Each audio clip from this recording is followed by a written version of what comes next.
Players from here at Dreamhack San Diego, teaming alongside Zach. But he's going into this one, of course, with his most reported legend as well, which is a Sidra. Yeah, the Sidra coming in for Vecinaa, and then Fredburger is leading in with the Queen 9. There's a chance the Zol could have been picked up here. We could have a Cannon Ditto between Vecinaa and Fred. But no, going into game number 1 in Small Fortress of Lions, we've got this very rare matchup of Nye versus Sidra, with the guitars coming out from Fred and the cannon from Vecinaa. There we got the ladder picked up from him, and Fred's got this drip going on here with the Queen 9. Look at that. It's actually so sick with like the purple energy from Queen 9, and I don't know what color scheme that he's running, but wow. Yeah, I don't know what this one is either off the top of my head, but it really just fit. It fits so well with the legend, as though the color scheme was specifically tailored for the legend. This is the coolest. Wow, Queen Eye is so cool. Yeah, visually, this is one of the most interesting looking games so far that we've seen today. Vecinaa getting hit with that down signature there from Fred. Bro, is Fred really actually nasty on it? I mean, yeah. Okay, I believe you. Oh no, you beat Simple Heisen in 2s. Yeah, that's true. That's pretty darn good, right? Like I could put Simple with anybody, and I'd expect him to get pretty far in the bracket. Even when it comes to a player that literally doesn't even compete, Simple's just that good at it. So Fredburger and Jeff doing really well here. That Nair not taking him off the top. Queen Nye has lots of defense, and that's gonna be difficult to take that character out. But there we go. Goes down 2 stocks to 2.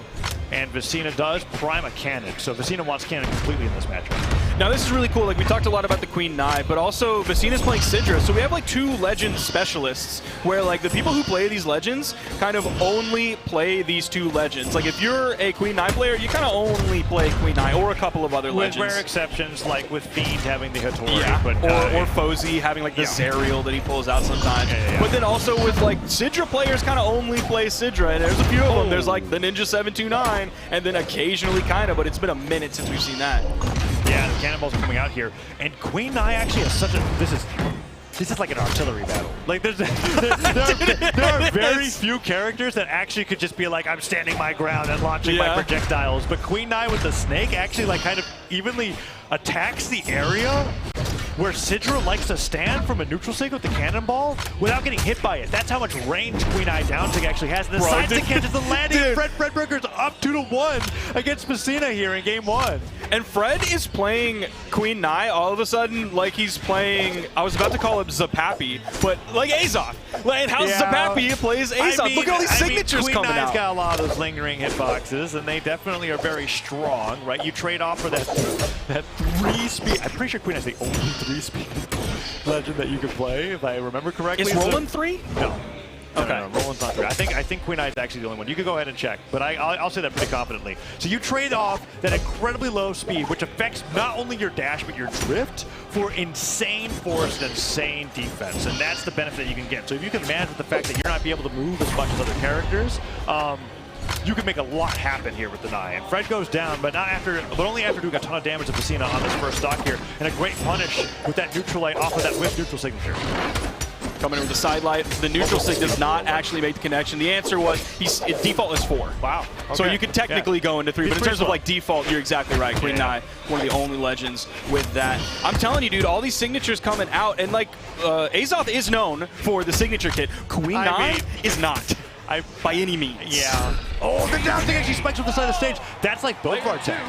Yeah. Right there. But like you can hit on either side. We've got the crowd topping off for Fredburger over here. Okay, hold on. We don't have the crowd. We have Toast. We have Toast Pop. I don't want to say that the crowd is against Fredburger. He's the loudest. But it's specifically Toast is loving this. Now I'm starting to see what the viewer vote knew, what we didn't, right? Yeah. That 36% in favor of Fred here. His name's so long that he's red Fredburger on the stats. Which if you're playing Queen Nye, you're basically orange Fredburger. You're not even worried there. But now that I saw his face on the camera, we've definitely seen Fredburger several times on stream. I definitely recognize the face now that we actually get to see him there. So he's by far anything but a random here. Right. But Vecinaa with the dude, he nodded. Fred knew. Okay, well, your dodge was gone. That neutral light. Dude, the cannon neutral light is so good at low damage strings like that off the side of the stage, because if you connect with it, you travel with your opponent, kind of like a boost side air active input. But then the blast is still really strong, and Vecinaa's like, after that one game, he's kind of like, okay, I've played Fiend. I know how Queen Eye signatures work. He has been non-stop destroying Fred here in this game number 2. The cannon neutral sigs come up from the side of the stage there, and Fred feeling the pressure so hard that it's the first signature that we really see him let rip this game. He's waiting, yep. Oh, look, Fred looking away from the screen. Freezes a little bit, looks around, Yikes. he goes, did anybody see that? Maybe chat is moving so fast they won't see that I just SD'd. Yeah. Well, I mean, it's still better than these situations. That's true. Where you've really got the announcer going, game. Now, really? he does have the spear coming in. Stock. Obviously, setting up for the weapon to get the dodge up. Talking about the spear coming in, but it's gone. with the cannon there, yeah. And now he goes back to guitars. And one of the scariest things that Fred had with the signature kit was specifically, he's going to take him out. And that's a 3-stock obliteration. No other way number 2, to describe it. 30 damage, and Fredburger is going like, okay, I got. He gets it. We'll go to game number 3. We'll forget about that one. I got a score on the board. Vecinaa, though, really was just kind of like, enough of this. I don't want to fight this artillery war with the Queen 9 down 6. I'm just going to go in. And then he went like, oh, Fred's not actually dodging any of my attacks. Keeping him off spear is super important because of that spear D-sig. That gives him so much room, and it can be difficult to punish, especially like where he decides to throw it out, because it's just so big that by the time you get like up, around, and over it, he's already out of recovery frames. Meanwhile, Vecinaa has really started to figure this out completely. Almost picked that one up, but no, Fred was very careful. He stayed low so he didn't get hit by the bottom side of that anchor, but Vecinaa! The dodge in read gets the sidelight, the D-light sider as well, falls down. Now Fred's doing the anti-air with the spear on the recoveries here, but Vecinaa with that weapon throw forward, breaking the pressure coming out from the down sig, puts up the anchor, doesn't hit. Even though the damage is at a deficit for Vecinaa, I still feel like it's been non-stop Vecinaa pressure in this game number 3. Nice gravity cancel sidelight, he's just letting the moves fly. Yep, you can see how many he's whiffing, but even when he whiffs them, it seems like there's enough space between him and Fred, because maybe Fred's playing a little bit more cautious. No, he's not going to do it a third time. No shot. He's missed 2 of them. Fred has been able to avoid it and punish 2 of them, so he's not going to go for it there. I do feel like it wouldn't have been, I mean, that edge guard was beautiful, but I wouldn't have been against it happening again, just because when he's gone for it, even though he's been missing it, he's been doing it in slightly different ways, and as long as the pressure's staying there, I can see very evidently that Fred is afraid to post up and start doing these down 6, these side 6 like he's been doing. Vecinaa's going right into punish it. The dash forward with the downlights, the double downlights actually, means that Vecinaa's getting so much damage, and while Fred's on the spear, you said that this was the move, this is the weapon that he wants, but Vecinaa's just actually positioning right underneath him. He is 100% figured out how to punish the D-sig on that spear. His timing, knowing when he can just straight up run through it, when it seems like there should still be hitboxes there, but no, Vecinaa knows the timing on it. So he just got in and did a straight up D-light. That's going to give him some extra range. It's going to move him forward a little bit as you use that move, and this is heavy-handedly in Fred's. Okay, let's see the D-sig. Vecinaa just pivot neutral signature, and he did wait, and Fred actually called him out there with that D-light sider. Nice job with the down signature on cannon. Throws the cannon straight at Fred as he makes it back to the stage. He tries to pivot the neutral sig on a dodge in read. Vecinaa is really just being like, okay, I'm just a better player. That's how it feels like he's playing at the moment. And Fredburger has to basically adapt the way that Vecinaa did, because Vecinaa took like 1 game to remember what Queen 9 down sig did, and it goes like, oh wait, this is just punishable. The purple snake, I could just run underneath it, right? Like it's not that big of a deal. And Fred hasn't returned in kind to the way that Vecinaa's been using these neutral signatures and approaching with these dares and downlights. Oh, the ground pound is the telegraphed ground pound. That's been an interesting way that Vecinaa has been punishing that down sig, or attempting to punish that down sig, is like getting through it and then throwing out the cannonball. But for the most part, Fred has been staying low. So anytime he's really gone for the cannonball, it hasn't really made a connection. It's just kind of put a threat out there. It's really with that downlight that he's found a connection, because Fred is actually going back down to the ground right after that D-sig. You saw Fred reel back in his seat as he missed that downlight follow-up, where he just hits a spear downlight and doesn't do anything afterwards, missing the input of whatever he wanted.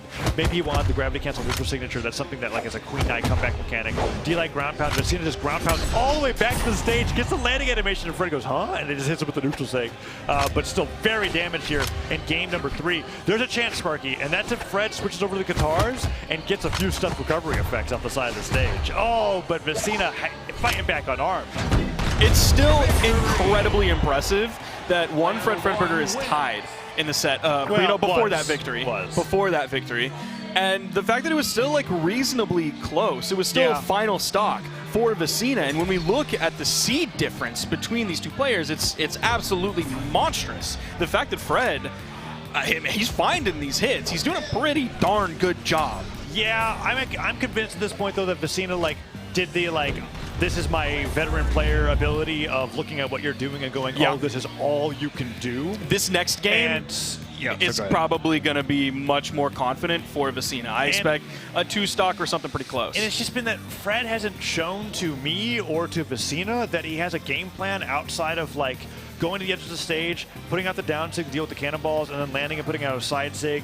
And what Vecinaa's been doing is, one, if it's just down sig, like you said, either dash forward cannonball if he goes for the jump, or dash forward down light to get the landing, or two, just throws the weapon at where Fred's at, because it's not like Yumiko or Sidra, where the projectile, or like Thatch, right, where the projectile just lasts after it's launched. If you interrupt Queen Nai during that signature, the move just ends. It's over. And so you can just pick up the weapon off the bounce and hit them again.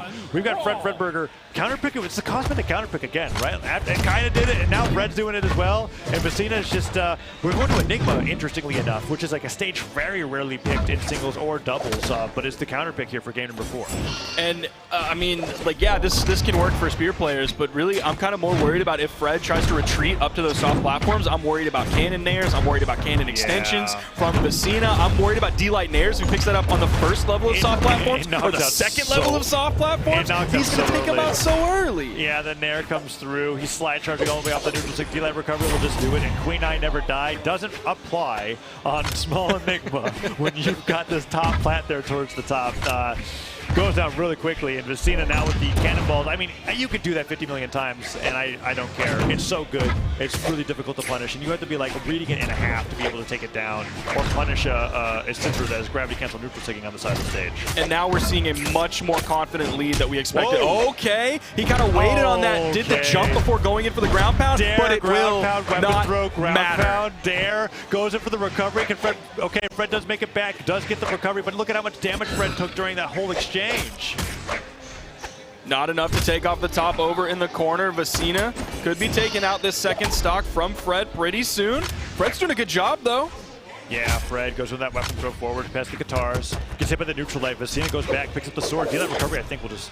No. Not Fred needs on a little bit more damage. Yeah, just a little bit more. Or maybe if he gets it off of one of the top soft platforms, could be picking that up. I don't think Vecinaa's sweating this too much. There's the anchor. It's been a minute. Weapon throw, and now Vecinaa up 3 stocks to 1. I mean, it's hard to believe that we went from that game 1 to where we are right now, but that's how good Vecinaa is at adapting. And Fred, despite the cosmetic counterpick here, is still in that Queen Nai and still having difficulty knocking out these stocks, even off the top. It started off kind of feeling like a tug of war, and then it continued like the tug of war when you start to kind of upset the other side and they lose balance, and you start pulling them a little bit more, and then all of a sudden they completely lose their center of balance, and you really start to tug on that rope, and you start bringing them towards that middle area, and then they're done. Vecinaa has more than a full stock lead. He's hitting the anchors now, going in with the ground pound. The dodge came out from Fred. Yeah, goes in with that neutral light, gets it there. Chase dodges all the way through, tries to catch the landing. Fred doesn't actually drift where Vecinaa expected, but that doesn't matter. He dodged that weapon throw. The tentacle comes out. It's a bait. He wants the landing with the neutral light right afterwards. And now Fredburger, can he get anything? No, the pivot into the neutral light. And Vecinaa slides all the way down, gets the dare, goes to the gravity cancel side light. Recovery hits, and the D-Light recovery could do it. Doesn't space it correctly, but doesn't matter. Look at Vecinaa with the spike off the top of the stage. Dude. And Fredburger with a nod and a smile goes down 3-1 to Vecinaa, but well played, taking that game off of Vecinaa before Vecinaa goes up the fight against QD. That was a fun set. Yep, absolutely, and that's sort of the prediction that we had once we saw that last game before the final game play out, and we said, okay, this final game is probably going to be a 2-stock or something very close, and it was a 2-stock with Vecinaa in yellow. He downloaded Fred. Didn't take him too long.